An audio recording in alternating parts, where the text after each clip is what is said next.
round scores, the average is typically 1 or 2 under par. Like your most common single round scores are your 70s, your 71.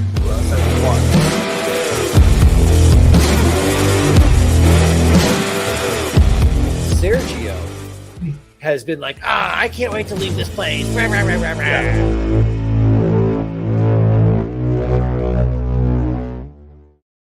And welcome in to another Tuesday night here on Divots and Pivots. We are live here on YouTube, brought to you by Belly Up Media, brought to you by Piper Golf, In the Clutch Apparel, and then powered by, because we get all of our information from Fantasy National Golf Club. Thank you to all those people. Couldn't do this without you guys. But yeah, Tuesday night here. This is episode 30. We've been coming at you guys for 30 weeks now, and this has been a great time. We want to keep it going as long as we can. We plan on big things for this show. So stick with us for the ride. You guys are all the originals, and we love you for that. But we're going to get into it. Look, we just finished the St. Jude Classic, leg 1 of the playoffs. We're done with getting cut in the PGA season now. We're down to 70. It's going to be a good week. But before we get into all of that with the BMW Championship, Mr. Bud Copeland, as always, the star of the show. How are you? The star. The problem with stars is they're just implosions waiting to finish. Listen, this is the most wonderful time of the year. The playoffs that are going to just fade right into the NFL season. Yes. But before we get too deep into the topics du jour, I mean, you have to be living under a rock. There's no pun there. You literally have to be living under a rock to not know what's going on in the golf world right now. If you even have a frame of reference for the sport. Tiger, did you see who was riding shotgun with Tiger on his way to the BMW? Did you see? I didn't see who was in the car with him. Who was riding shotgun with him? So there's a great video. Was it Rory? No. Oh, no. Okay. Rory's already at the BMW getting prepped. That's true. Let's put it this way. This guy's gonna be back next year, thank God. I hope. But at the same time, he didn't make the cut. Ricky Fowler was riding shotgun on Air Force Tiger, and it was a video. I don't know how Barstool got it or whoever got it or wherever it got out there. But there's a video from the Philadelphia airport or whatever Delaware private airport they flew into, of Tigre getting out of the plane, getting into his car. And then all of a sudden the camera just pans over. There's Ricky, duffel bag, white T-shirt, like, wait up, coach. I mean, it's the funniest thing. And it kind of makes you tilt your head because right before we went on, we were getting into the live drama. And let's be honest, we're gonna get into that because that's how we're filling the minutes in between swings. I mean, we got 2 big tournaments coming up and I'm excited about that. But before we get any deeper into live, what I wanted to hopefully start out with was a quick reflection on Happy Gilmore's caddy, Will Zalatoris. Yes, I've been chirping his name for months. I told you at the last major, no more Team Brooksy, Team Willie Z. Always bet on Will in a major. He's going to finish top 5. And you mentioned last week the drama with his caddy might be the boost he needed, and man, you killed it. So, and I didn't play him. People would be like, "Oh, you didn't play him?" No, because what I said was I wanted to see where it went because he was gonna absolutely make it to this week. I mean, he was guaranteed a spot in this week by his standing already. So I wanted to see what was going to happen, and maybe that was it. Maybe they were. I mean, God, it could have just been like, dude, you're my buddy, and because we're friends, I can't see past that. This is the best thing. And what do you know? He gets into another playoff. I will say, winning a playoff with a bogey is something you don't see every day. The man still almost choked it away like 2 or 3 times there at the end, though. Oh yeah, but I mean, I don't even call it. I mean, choked is. I'm not talking about the shot you're about to bring up, but on the par 3. I'm not talking about that. I'm talking about the even though it was a par 3. I forget if it was par 3, but the island green. He put it in the woods before that. Like he was a bit all over the place. He was still a bit rattled by the moment. The adrenaline was pumping, and he piped his drive way through the fairway. Thank God Thank God it caught a limb, dropped straight down, didn't go OB. Sepp Straka almost puts it in the water. You know, there's all of these things that were happening, but that's the PGA Tour any given week, and that's why it'll still be head and shoulders above the live for now. We don't know. I'm not going to try to be Nostradamus and make myself look like a rear end by making predictions that I can neither prove nor disprove.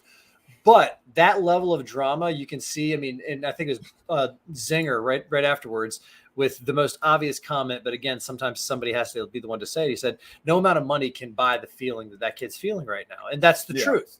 You know, his entire life he's been thinking about that. So again, Liv is not going to die. It's going to just be something else. But I don't want to get into that without at least stopping and just Will Zalatoris, the trajectory he's had in the last 3 years. You know, there's something coming out of the state of Texas with Scotty Scheffler and Willie Z kind of bookending this thing. And if Will Zalatoris goes on a run here, wins the FedEx Cup, he has no major to his name, but that means he will have had to win in 2 weeks.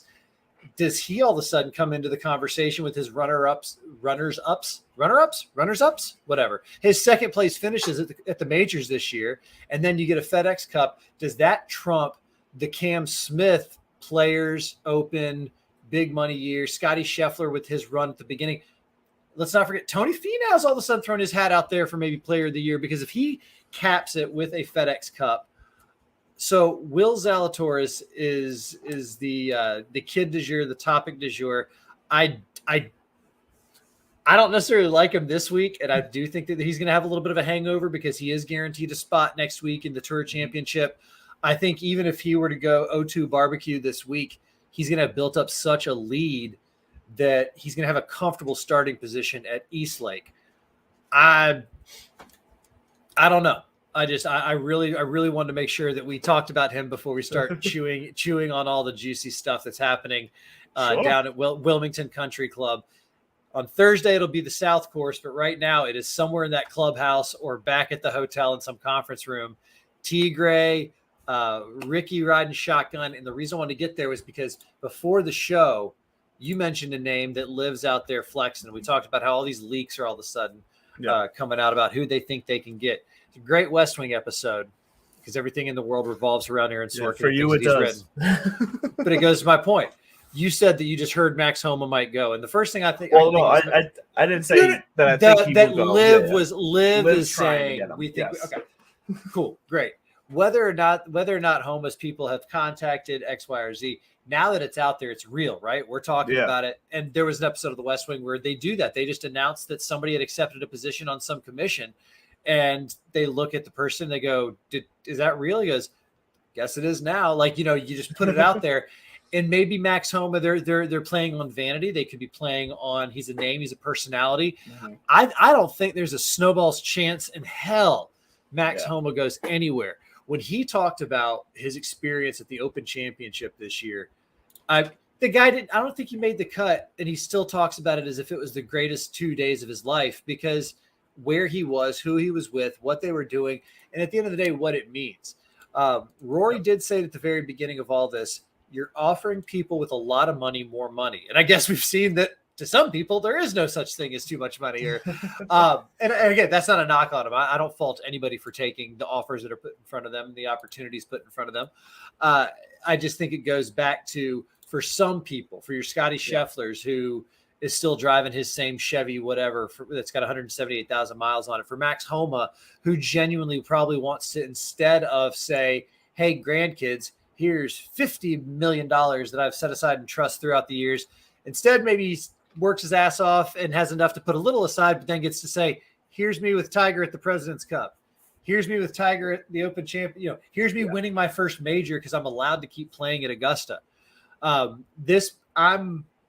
I saw something floating around. Would you rather, and I want to know, would you rather go play Augusta National or be a fly on the wall in this players meeting right now?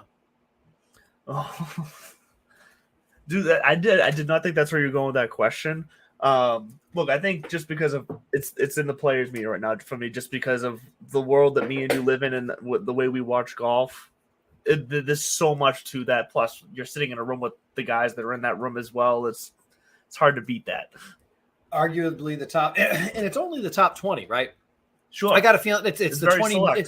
And I doubt it's just straight 1 to 20. I bet it's the top 20 needle movers, so to speak. Exactly. Look, Tiger knows who the most influential guys on the tour, and that's who he's going after. Not influential to the audience, but influential to the players within the tour itself. I mean, and my new best friend, Alan Shipnuck, earlier on Twitter was kind of giving this update, because this is where this is happening right now. It's all coming out on Twitter. They're going to get it before ESPN touches it or the Golf Channel. To be covering that down there this week and this just happened. Somebody knows a bag. Somebody knows a cart attendant. Somebody knows a bartender. Somebody knows the assistant superintendent who's just happens to be hanging out in the parking lot. Like there's some, and that's the beautiful thing about this whole sports journalist or sports news media industry is that those people exist and they do want to do it for the right reason. So they're going to get this story out there. But I mean, this is going to be seen as a pivotal moment now. For those of you who know me or don't know me, I abhor hyperbole. We live in a hyperbolic world. Everything is the greatest this ever and the most fantastic whatever. We don't let the medicine take too often. But if you look at the development over the last 8 months and you start to draw the parallels between the last time the tour was fractured and what came out of it, everything seems so close. So close. Yeah. I mean, we're not. What do you mean close? We're there. It's there. Now, the question is going to be, what happens next? You got Davis Love III out there talking about boycotting the U.S. Open, which I've been, man. I've looked up to him forever, but that is, and I think one of those spoken from someone who's had a beautiful, bountiful career to say to others, like, why don't you prove a point? All right, Kat, why don't you step away from the President's Cup and say, I'm not moving forward until we figure out what to do with Liv. As long as they're around, I'm not going to be in the game. But no, he's out there kind of trying to peer pressure and talk to these kids who, I mean, go pound sand, old man. They still need that U.S. Open. Yes, this might be the only time. And so I would say, no disrespect. No, but I mean, in reality, I think that's kind of an out of touch position to take.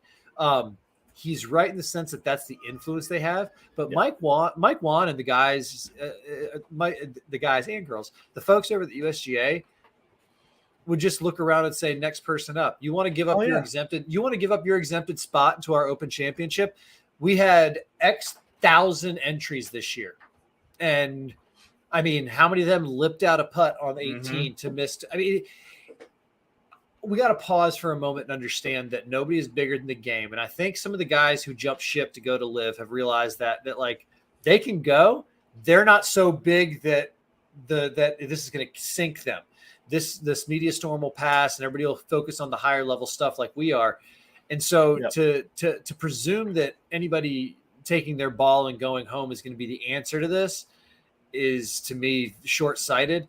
And that's why I think you do have Tiger, who another thing that I would kill for would be the communication between him and Jay Moynihan. I mean, I saw. So I think was it you that mentioned it on Twitter earlier today, or no? It was actually what I was about to get to, which is my new best friend, Mr. Shipnuck, just basically was giving us some updates. And at the end, his comment was, Tiger is basically the de facto commissioner of the tour right now. And he mentioned something about what is, and it'd be curious to know what the communication is between him and the commissioner. Is he speaking for the commissioner as like a player representative, or is this him taking a hold of the league basically? And I do think the Ricky Fowler riding shotgun with him, like being the one that's going there with him, like look, I'm not gonna say it's his right hand man for the whole push. Maybe it is, maybe it's not. I don't know. But the fact that he's that close to him, they're obviously talking about it before they get there. It's interesting because it was just 2 days ago that Ricky's quote came out talking about the Live Tour and talking about how it's not that, like, he's obviously made the choice to stay on the PGA, not go to the Live. But he said it wasn't necessarily a choice. It was just this is what he had always saw for himself, was to be on the PGA. But I'm wondering if within his quote about how the Live is kind of represented right now, and I'm about to read you the quote, I'm wondering if it speaks to maybe give us a hint on how the players are going to be viewing it coming out of this meeting now, because I think it's interesting because he's so close to Tiger in this. But this is the quote word for word from Ricky. It says, "It can attract potential new audiences just because it's different. At the same time, it's not what golf has always been. If there was a perfect world, there would be a way to live together, because to me, they're very different things."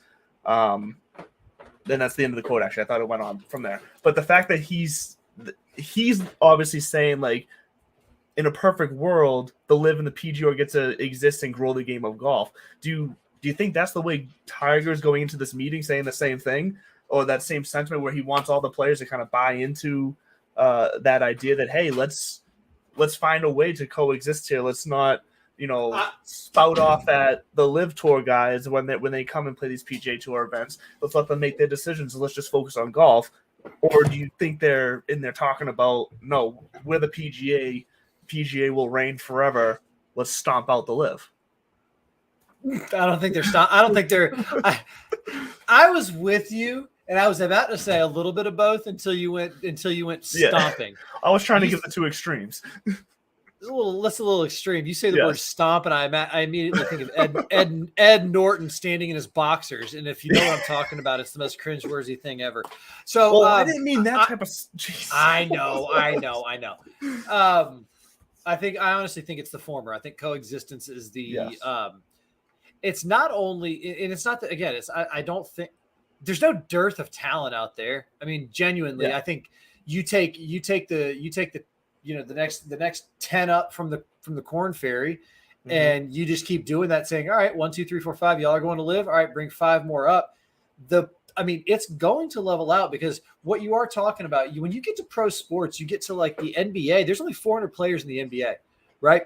Roughly 400 players on these starting rosters or on these active rosters in the NBA, out of how many hundreds of thousands, millions of people who play the sport, and then the hundreds of thousands who play it competitively, and then the tens of thousands who play it at the highest collegiate level and international level. And then this pyramid that goes up and up and up.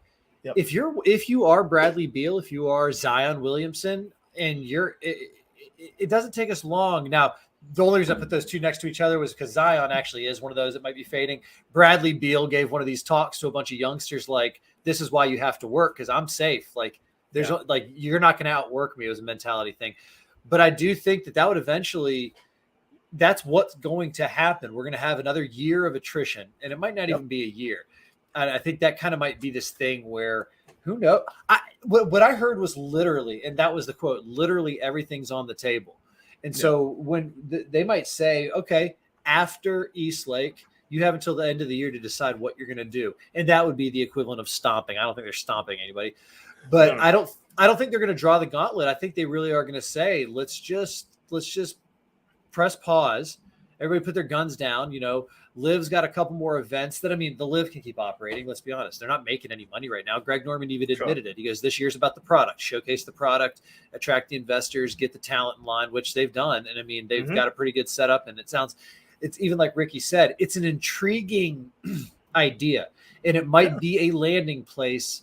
Now, the money might have been inflated from the get-go, but hey, that's capital raise, right? Sometimes you have to go over the top just to get things going. And people do it all the time in business.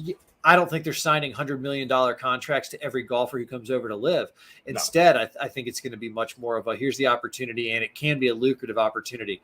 What they're going to end up doing is just figuring out how to coexist and basically say, all right, nothing changes. The majors will not, because U.S. Open doesn't give any exemptions to PGA Tour wins. It's just the PGA Championship and the Masters. Yep. And so they're going to say the same thing. Hey, no harm, no foul. If you want to go play Live, you can go play Live. That doesn't change your entry requirements into our majors.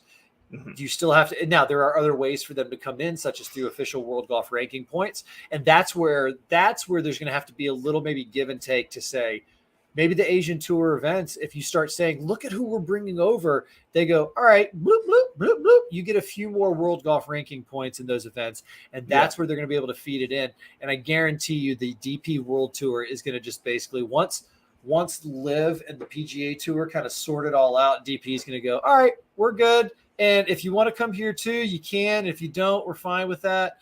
But the coexistence is where this is going. I don't see. Yeah, definitely. I don't see it as a we're going to put down our gun first as a show of respect. Now they want to coexist from a position of strength, because at the end of the day, Tiger's right. There's no Live without the PGA Tour. 100%. If you don't, and that's so now I'm talking myself in circles, because now I could also see those guys saying, we built this thing, dadgummit. Well, and that's why I'm curious to see what the sentiment is of the players and their quotes coming out of this meeting, because like I said before this meeting, before Ricky's quote there about in an ideal world we coexist, it's been very much, Rory, JT, them kind of not being aggressive, but they are clearly defending the PGA and the history and the ritualistic side of the PGA and what it means in the world of sports in general. So do we continue to see this defense of the PGA, or do we see them not start to support Liv, but instead change their tone to talking about just pushing golf forward? Like, stop being a defense, and then do they go on more of an offensive? Let's just grow golf, but they're not specifically talking about Liv being part of that. Does that make sense? It makes 100% sense, and I don't think anything changes. I think you've got your soldiers out there. You've got your BSD standing with their cannons, firing shots across the bow, and just because this isn't going to be a truce, this is going to be a ceasefire. There's a good analogy for you. This is not going to be a peace treaty. This is going to actually be a cessation of hostilities, but everybody gets to stand there. And really, they're the only people with guns out are the tour, and rightfully so. They're the ones who are being challenged. At the end of the day, sure. This is a business. To quote Mr. Christian Vasquez, who I do think is coming back next year because he's going to be a free agent, and his reaction to getting traded live. Did you see that when he got traded? I didn't see. I haven't been watching baseball. The Sox suck. So they suck so bad. Well, so this will make sense. All right, quick pause. Coexistence is the answer. That's what we're going with. Yes, Ricky was brought along to say, look, like, I'm the prime example. They want me because of what I would have brought, and they thought they had me in a moment of weakness, and instead I'm dancing with the girl who brought me. Cam Smith, his thing. It's funny when you see the guys that are over there, they're either international or they're quote unquote over the hill. Only reason I say Dustin Johnson's over the hills because he's 37, 38. He's got 2 majors already. And he even flat out said, like, I don't want to play golf for the rest of my life. Well, I think maybe a better way than saying over the hill, because that's always, with age, maybe it's either they're up and comers or they're been there, done that. Like they've lived the golf career, basically. Yeah, they're vets. They've got the scars. They maybe have a handful of wins, but like we talk about, like a guy like Paul Casey, kind of don't fault him. He's not, he's played in so many Ryder Cups already, and he's come close with his majors. Maybe he's going, all right, I'll take my chances over here, and if I get another shot at a major, great. If not, or they're also playing the odds where it's like, well, I can always just go qualify for the Opens because that's the nature of them. And I do think that both the RNA and the USGA are going to stay the heck out of this. They're going to live above it. They're not going to touch it with a 10-foot pole. And but yeah, man, I'm like refreshing Twitter every 20 seconds. I want somebody to give me something right now, just about just that meeting alone and how pivotal it's going to be, for the future of the game. Who would you say Adam has been the most up to date with it? With the Alan Shipnick. Alan, sorry, I just called him Adam, didn't I? Him and Dan Rappaport have both been. Dan Rappaport, that's who I've seen too. Johnny on the spot, and that's not to say if other people haven't got there, but that's who I seem to see. What? Nothing. I was just looking to see if there's been an update. Did you get one before I could see? Plays.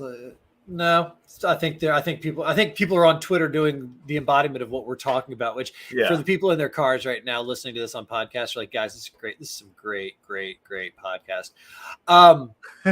material.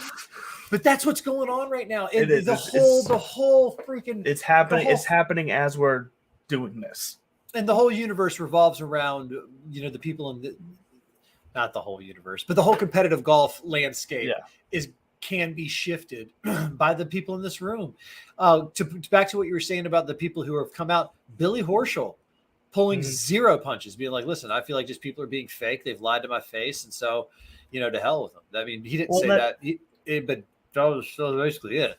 Well, and that's the other side of this too, is that sure, we hear I don't want to say excuse, but we hear the reasonings that are put in the media by these players that go to live or choose not to go to live and why they don't go to live, but we don't know what is being talked about in these locker rooms and these clubhouses, or, during travel between the players themselves. What, obviously, according to Billy Ho, there's been some bullshit in the conversations amongst other players. So these, I think a lot of this is there's been a crowd out there that has said like, oh, mostly the Liv supporters who were saying, like, basically calm down, Rory, calm down, JT, calm down, the PGA Tour players who are coming out a bit harsh and whatnot. But look, they're seeing it from a whole different side where they do have personal relationships with some of these guys, and maybe they were lied to by some of these guys, or who knows? It's a whole different thing for them. I'm going to do two things with that. There's two ways that, because I do agree with you where I want to empathize with them. Yeah. But at the same time, when they're all independent contractors, all independent businessmen, they all operate as those entities and those brands. They're not in the business of being honest with their competition. So to the point, because they also don't know what other conversations are going on. I guarantee you, this is something that I'd be willing to bet anybody out there. Hit me up at This Bud's for you. If we can find proof of it one way or another, I guarantee you they're like looking at each other when they show up and say, "Oh, I knew it. I knew you were being talked to." I mean, it's almost like they're pledging a secret society at some high-end school when then you finally see somebody in your pledge class. You're like, holy shit, you too? Because they are holding things close to their chest because they know that there's limited spots in this whole thing. That's true too. It's a very good point. Greg Norman's playing with house money, literally and figuratively, and he's offering these guys, and he's got to be saying, hey, tick, tick, tick. There's, my, and I mean, if I'm Greg, I'm just constantly going like this. Oof. Yeah, he's definitely got he's not short of possibilities.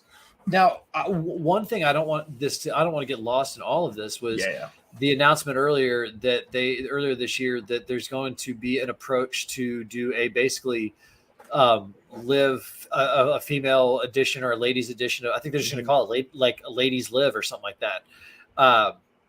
With same kind of scenario, not even comparable, but they're talking about same money, like identical prize money. I'll be curious if Nelly Korda gets offered the same thing that Dustin Johnson. That's one way the live could grab an audience is by doing, because that's obviously been a big thing in the sports where, obviously with the U.S. men's and women's soccer and the getting paid and there's arguments for both ways, whatever. If they really wanted to grab an audience, they would if they did do a women's league, they would just same payment. It would be identical pay structure or a prize structure, whatever you want to call it, or just have them all compete together. I'm not against that for the live tour, like men and women compete against. Just freaking go for it. Like, why not? Would you? Oh God, you ready to get controversial? Would you have them tee off from the same tees? I like how hard that question just hit you in the chest. It's you know what? Yeah, I would go for it. Just make it equal all around. And whether that means let the chips fall where they may. Now look, because there's science. I want to be careful on how I talk about this now. What I'm trying to get to is the whole strength aspect, is that there's different physiologies about the strength of why they have the different tee placements already as they are. So maybe you go up and go down, meet in the middle somewhere and make it fun. I don't know. I would actually split the difference is what I would do. I wouldn't go back or forward. I would split the difference and acknowledge what you said, the arguments both for and against, because at the end of the day, the game, and pros will tell you this too, the game's 150 yards in. And so, for the vast majority, they could also identify courses and setups and everything like that to where it doesn't matter if you can hit at 320 because for example, I played in a scramble at Black Swan Country Club in Georgetown, Mass. And I guess I'll be honest, not to put them on blast, but it was just burnt out. The greens were in phenomenal shape. Yeah. Everything else was just burnt out. We weren't hitting off dirt though. I want to say that to my group because it was a scramble. I'm like, listen, A, we get to place the ball, and B, we're not hitting off of dirt. It's just dead grass. I was like, you're still hitting off a decent surface. But anyway, that was the kind of course where one of the holes that we played was like a 422 yard par 5. And at first you're licking your chops and you walk up and you go, oh God, at 225, there's this like drop off. And then there's a 75-yard carry before there's another landing area. So, I mean, on a par 5, I was sitting there like with, hitting my 5-iron because everybody's like, let's just try to get as close to the edge as we can and let the roll out and everything. Those are the kind of courses and setups I could see an event work out because let's be honest, the more traditional courses that you would argue for, the winged foot, the classic designs like that, they were designed for men by men in an era where things were thought of in that manner, except for places like Augusta National and Cypress Point out in California. And God, I can't remember her name. I have to look it up here in a second. But it's the woman who was a phenomenal amateur golfer out here on the East Coast, and then she went out west because she ran into Bobby Jones and Tillinghouse, Alistair McKenzie. Sorry, she ran into them at a charity tournament, and then McKenzie was like, "I got this project I want you to help me out with and give me." So there's a par 3 carry at Cypress Point, and I want to say it's the 17th. It's the most famous hole. Look up the most famous hole at Cypress Point for me. Okay, I'll look that up right now. You keep Alistair McKenzie. She designed, because now it's going to kill me. Because let's see, is it the 16th? Par 3. Yes. Over water, there's like a 200-yard forced carry over the ocean. Yeah. Oh, yeah. I know this hole. Yeah. Yep. Yeah, you're describing it exactly. Yep. So anyway, she's the golfer that I have in mind because Marion Hollins, Hall of Famer in the course design world. She was the one who out there who at Cypress Point spotted that hole and insisted on the carry. And her whole point was, everything's not supposed to be easy. Like every par 3 doesn't have to be accessible. It just has to be reasonable. Yeah. And so there's quotes out there all the time about if you have any problems with that, McKenzie even says, take it up with Marion Hollins. Marion Hollins was also his eyes and ears on Augusta National on the property. McKenzie wasn't there. She was, and was reporting back to McKenzie. And when the local team, the president of the club at the time kind of raised some initial objections about how the information was going to flow, he just said, I defer everything to her. I mean, Marion Hollins, phenomenal story. Not as phenomenal as what's going on inside. Actually, I don't want to be unfair to Miss Hollins. I would say this is not the second time you brought up the Augusta and Marion Hollins story. Is it really? I love. Yeah. I love her place in golf lore and history. And it is. It's kind of the original. I don't know, man. It's she just didn't pull punches. She hung. She could kick ass and take names, and she had a vision. And I think she was also like an equestrian person before that. So horse people are just a different breed, pun intended. But listen, speaking of the horses, we're down to 70 horses, no cuts. Yes. Well, I was just gonna say, let's put the live stories to bed, unless of course we get any breaking news from Dan Rappaport or Alan Shipmont. I told Alan to just text me before you tweet it. So we'll keep an eye on that for you. But we got some housekeeping stuff to do, because as always, we got to shout out Piper Golf, Piper.golf. You go over there, you take their quiz, find out exactly which type of their golf balls is going to fit your game the best. The quiz is fantastically accurate, and they'll set you up with what you need. They got hats over there. They got some apparel. They're going to be looking to expand that. So go check them out at Piper.golf. And when you do place an order at the checkout, use discount code DIVPIV, that's DIVPIV. You'll get a 10% discount. So make sure when you go on there, DIVPIV, DIVPIV for your 10% discount. And also, special little, not an official sponsor of the show, but went out and did something in the last couple days here with the fine folks over at Pristine Auction. And here's what we're going to do from this point on right now. Well, it's not going to be but this is the first you're hearing of it right here. From here on, for the next week, go to our YouTube channel. If you're already here right now, it's quick. Click the subscribe button. All you have to do is click the subscribe button. If you're subscribed to this show, come next Tuesday's show, we will be picking a winner live to receive a signed 8x10 photo of Xander Schauffele by Xander Schauffele. So if you want to win that photo, that authentic autograph photo by Xander, all you have to do is subscribe to our YouTube channel. So check it. Just hit the little subscribe if you're listening now. If you're listening on podcasts, get over to YouTube. It's Divots and Pivots on YouTube. The link will be on our Twitters at Real Mr. Mallet. And once again, our Twitter handles are not shown. What the hell? 2 weeks in a row. Fire the intern. I know. So go to either one of our accounts at Real Mr. Mallet, at The Spuds For You. You can find the YouTube link on there as well. And just subscribe. get in on your chance to win that. We will pick that live on the show next week at 8:00 here.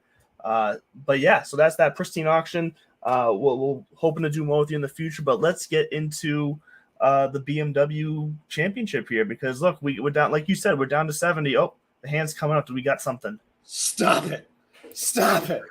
Uh-oh. And I might be late. I might be late to this, but this is Dan Rappaport sharing something from Alan Shipnuck. Speaking of people who have their finger on the pulse, this is from 8/11. So this just happened 1 minute ago.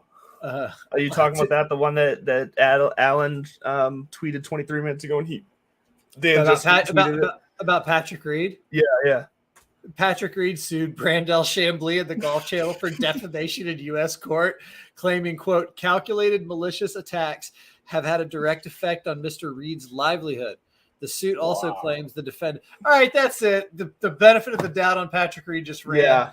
No, here's what affected your livelihood was your sketchy ass behavior and your refusal to at least acknowledge. And you know what else really did it? You know what started the whole fucking rock rolling downhill was his choker. The minute he went on live national television to play competitive golf with a choker was the first day that he started dying. R.I.P. Patrick Reed. We're gonna have to radio in Chad Eckert to fully denounce Patrick Reed. Maybe I don't know. I don't know if he's ready to do that. I listen. I'm not one of I'm not going to hold Chad.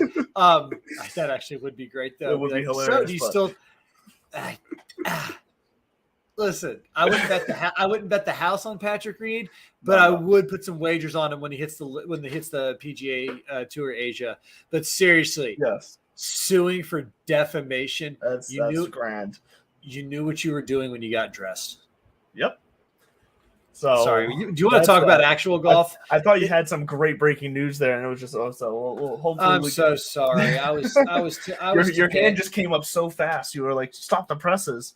If we had a sounder, I would have played it prematurely there, but no. But we should talk about the BMW. Let's talk real golf. Wilmington Country Club, the South Course. Yes. Really, my keys this week.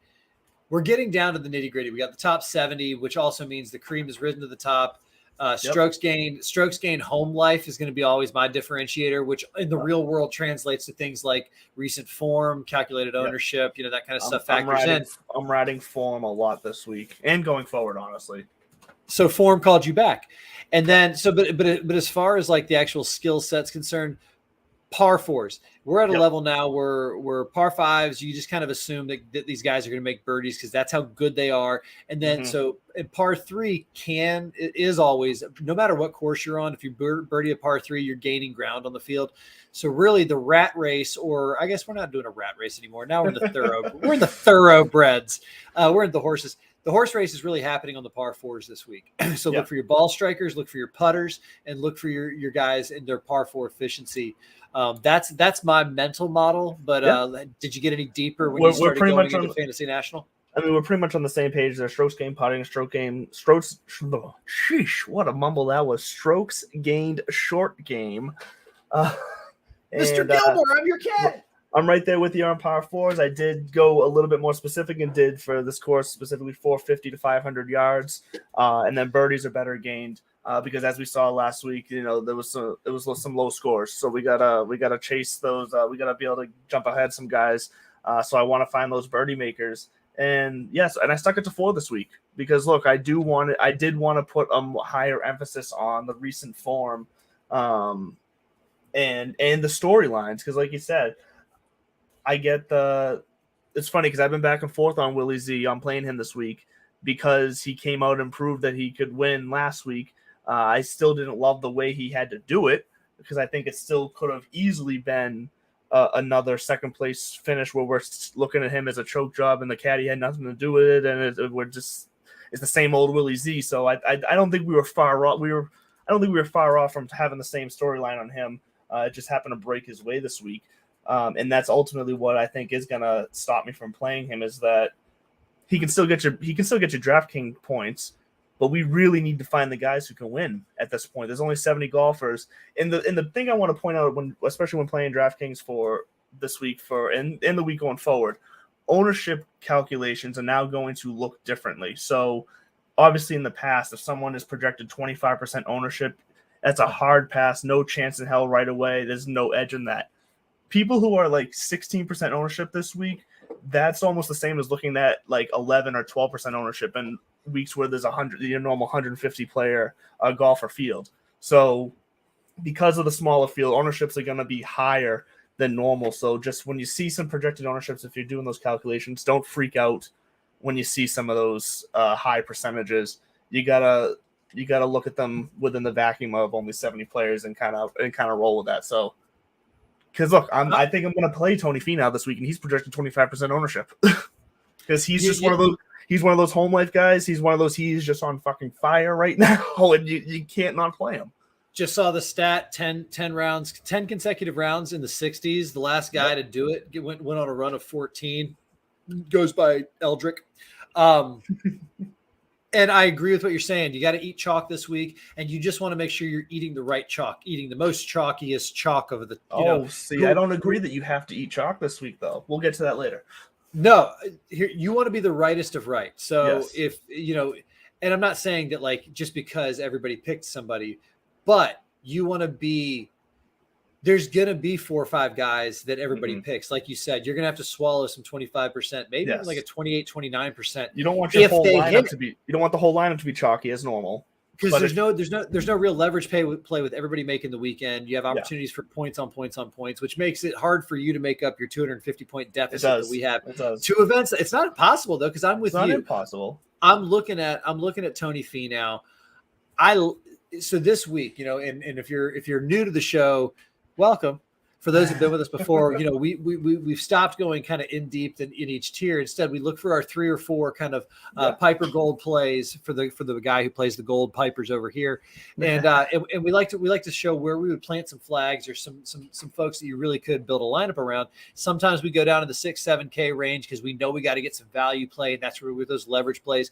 But here it's much more about being that's what I mean by not necessarily swallowing all the chalk and just taking the popular plays. I'm like, this is where the skill comes into play, because you have to be the rightest of right. You're gonna go for 6 for 6, but you want 3 of those 6 to be in the top 20 if you can, or maybe top 10. Exactly. It's not about finding guys to make the cut now. It's about finding guys in the top 15. Also on that, I don't know. You said you already have your lineup picked. Yes. You mentioned that again. You did your homework. We've been through what we think is important. We agree on Tony Finau. We'll go ahead and just put that one out there. You can mark it 8, dude. It's fine. Tony Finau is playing kind of the best golf there is. I'm gonna fade Willie Z this week as well, just like I faded him last week, and I'm probably gonna go all in next week, no matter what happens this week, because I do think he's in that mental space. I don't care if I miss on him this week again. I'm going to give him a little space to breathe. And Willie, I'll see you at Eastlake. A guy that I like, though, another kind of fan favorite for me personally, is Justin Thomas, because of the par 4 effect. We're going to have the same damn lineup this week. No, because we're only probably sharing the 3 smartest plays in our opinion. And also because there's a little bit I liked he posted this morning, and it was like 55 degrees. He had a little beanie on his head, and he's like, oh my God, it's cold. It's like, you golfers have gotten soft. He is the man who owned the Hawaii swing. So that's true. And he is from Kentucky. But it gets cold. It gets cold in Kentucky. No, but Tony Finau, I agree. Justin and Thomas, Tony Finau only at 9,700 too. It seems crazy that he's not in the 10K with how he's playing right now. That's what I was about to say. Even with JT at 10-1, that gives you a little bit of breathing room, because with the top 70, you can absolutely go down into 60 and 70. Down to those bottom 20, because you're still talking about the top 70 players in the. Well, I'm going to say in the world, the top 70 players on tour that are playing the game right now. So, if you want to get a couple of JJ Spawn's down there at 6,000, and the guy had a week last week, and he's on a run. And remember what I said? He faded a little bit. He faded a little bit at the end, but he had a good. But he did what he was looking better to get to this week. And I think you and I were talking about it. I might have been talking to somebody at the Scramble about how the leaderboard was they were like, it was at the Scramble. A couple guys were like, none of the big names, these guys missed the cut, this, that, or the other. And they're like, you had all these no names up there. And I kind of paused and I asked him, I was like, well, they all were fighting for their lives. I was like, Yeah. I'm not saying that Rory and Scotty checked out or anything like that. There is less pressure, and maybe who knows? They could have been. Tiger was famously working on a stinger specifically for Augusta the year that he won the Players back in 2000, and they could have been doing something like that where there's something they're working out in their game. They're comfortable in their position because they know they can. Yeah, they've already punched their ticket to Eastlake, and so they're going to come back this week. I'm not against. Well, look, I'm not gonna play Rory this week myself. But then again, I'm only playing one lineup. So if I was playing more, I'd probably have some shares of him. But someone like Rory who missed the cut, everyone says, "Oh, he missed the cut last week," and he's 10,500. Like, I expect his ownership is probably going to be a little bit lower than some of the other higher price guys. He's still 20% projection.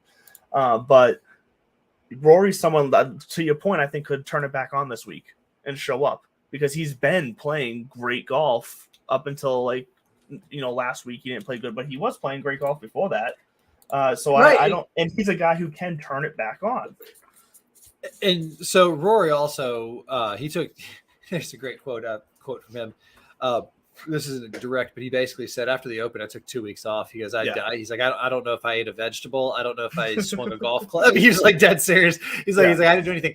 So again, knowing that he could come back, show up to the FedEx St. Jude and just kind of knock the rust off before the BMW. And I think that's exactly what that was. But look, like you alluded to, say you pay $9,700 for Tony Finau, like I'm doing. Say you're paying $10,100 for Justin Thomas, like I'm doing.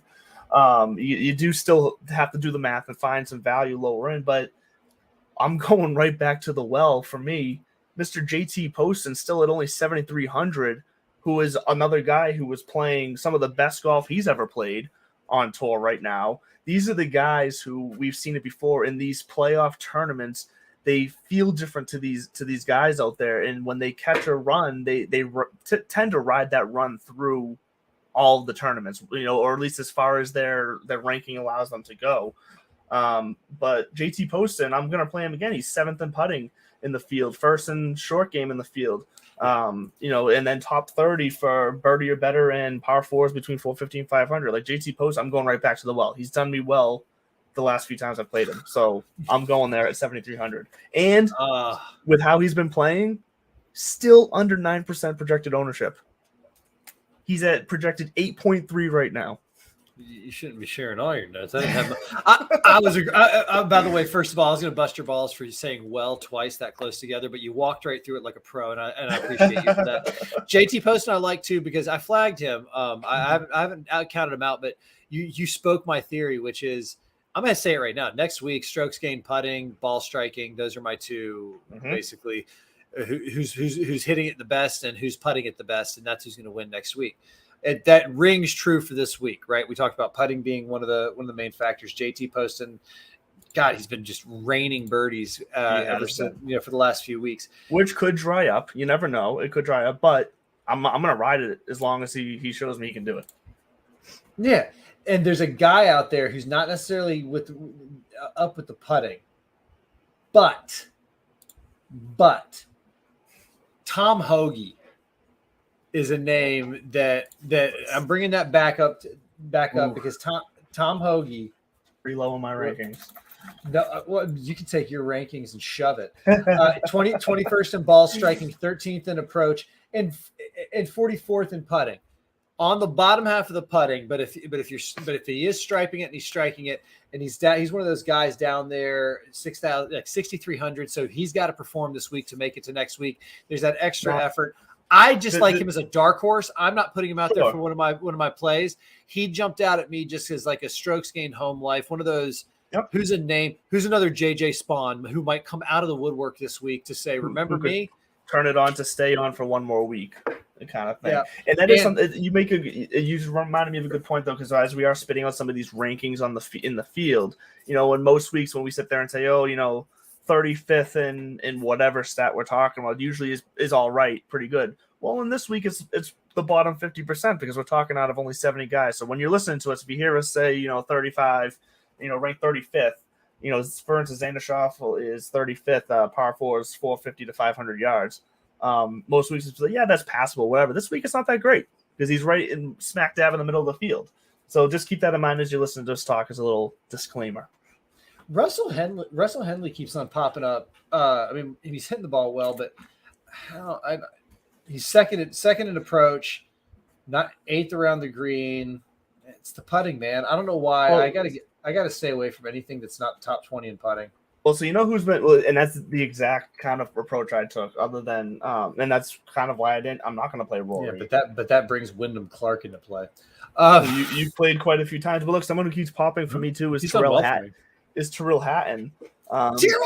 But what scares me about him is that he doesn't necessarily make a ton of birdies. Like he can birdie, but it's like a nut job. He is, and he's been, I believe, and look, he's under 7% projected ownership right now, and he's been playing good. He finished 31st last week, 8th at the Wyndham before that. He finished 11th at the Open. So I mean, Tyrrell Hatton is someone that I could be looking at as well. I like Tyrrell Hatton. I've always loved Tyrrell Hatton. Patrick Cantlay is kind of sleepy there at 9,900. I don't hate it, don't love it. Made a late push last week. Yeah, if his putter gets hot this week, look out. Yes. Well, that's what happened last year. It got hot, and then it just stayed hot, and he was making everything kind of the way that Cam Smith is making everything right now. Yeah, well, Cam Smith's withdrawn, so don't be playing Cam Smith. No, but I actually speculate whether or not he's going to show up to Eastlake next week at this rate, because if the rumors are true and he's gone for $100 million – and this players meeting is happening, which means he might be like, screw this, I'm out, mate. Like I'm going to take my. It wouldn't shock me. It wouldn't shock me if a vet or a group of vets had pulled him aside and say, "Hey, look, man, with all that's going on with you in the Live Tour right now, like, yeah, maybe you don't. Maybe you step away." And he would have done this at Pound Sand. This is my life and my money. I believe he might have some. I mean, we're also skeptical as hell because that's what that's what makes it's fun. That's what makes our engine go. Skepticism and snark is what we are built on. But you have to leave room for the reality that the simplest answer is always the right one. He might just have hip discomfort. And he might be looking at this as a business decision.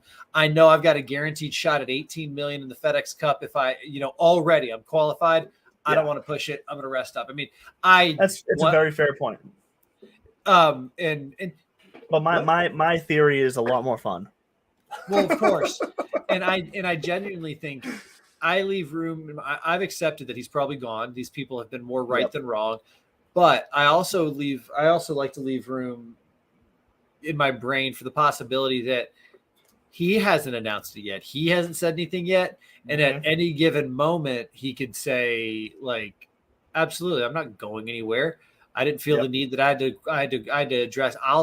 Because he did say when, Cam Smith will be the person to talk about, or would he say Cameron Smith will be the only Cameron to talk about my future? And that's when Percy came out and did say, listen, I didn't talk to him. I talked to guys who, allegedly talk. So that's what also makes me think that he could be saying, like, that's noise. You people are all noise. Doesn't mean that his people weren't talking to Norman and their people, like all that. But I'm sure everybody's people were talking at some point to them. It's kind of like with a politician. You don't bring them any question or anything until they get to say yes. Like you don't. Yes. That's just, so same kind of thing with these golfers. Don't involve me until I want to be involved. In their teams. All right, so we like Tony Finau. We like Justin Thomas. We both like that. I still kind of am crushing on my JJ Spawn. I don't think he's one of my anchors because at 6K in 70 players, there's just too much juice up top to say, I'm going to trust him. But I like him to make some room for more juice up top, like a Matty Fitzpatrick at 9,500, who is not. I think it's the first time he's been brought up on our show, but this might be the first time that he's really. We've definitely talked about him before. No, let me rephrase that. Since the U.S. Open win, since the U.S. Open win, because kind of like he won, and then it was a whirlwind. But he's a ball striker. That was my point. Is he's one of those guys who obviously he showed with that bunker shot, he can do it under pressure, and I'm looking forward to watching this week, knowing that little FedEx Cup needle is going to be, jumping, and they've got the top 30. And like I said, every single one of these guys is sitting there going, I'm 64 away from putting myself in position for $20 million in the FedEx Cup. Yep. I do. Before I say this name, I do want to see where he is in the rankings to really gauge his the likelihood of him. Is it Sung JM? No, because he's ranked was it 11th in the rankings? No, I want whether he makes it to next week or not doesn't really matter as long as he I think he's going to put in one big week to try to push, even if he's too far down the list to make it in. But I just saw him there. Yeah, he's 56th. But Lucas Herbert comes in tied for first in putting, third in strokes gained, short game, 14th in par fours. He's a guy who, sure, he missed the cut last week, but on a course where you had to be putting and in a big light course, he finished T15 at the Open a few weeks back, and this is going to be a moment for him where he knows he's in a position where he has to perform, and if he has any shot to make it to next week, he might be too far out of it to have a legitimate shot, but I think he's going to go out as a guy who's not afraid of the lights, as a guy who can putt and do what he needs to do. I think he can put together some DK points for you this week to where, look, he's 6,100 on DraftKings, and he's projected to be 2% owned. He doesn't even have to finish top 20 to be worth his price so that you can get your Tony Finau, so you can get your Justin Thomas in there. So I think I'm going to take a risk with a little Lucas Herbert this week. I like that. I like your logic behind it too. Especially knowing that he can't miss the cut.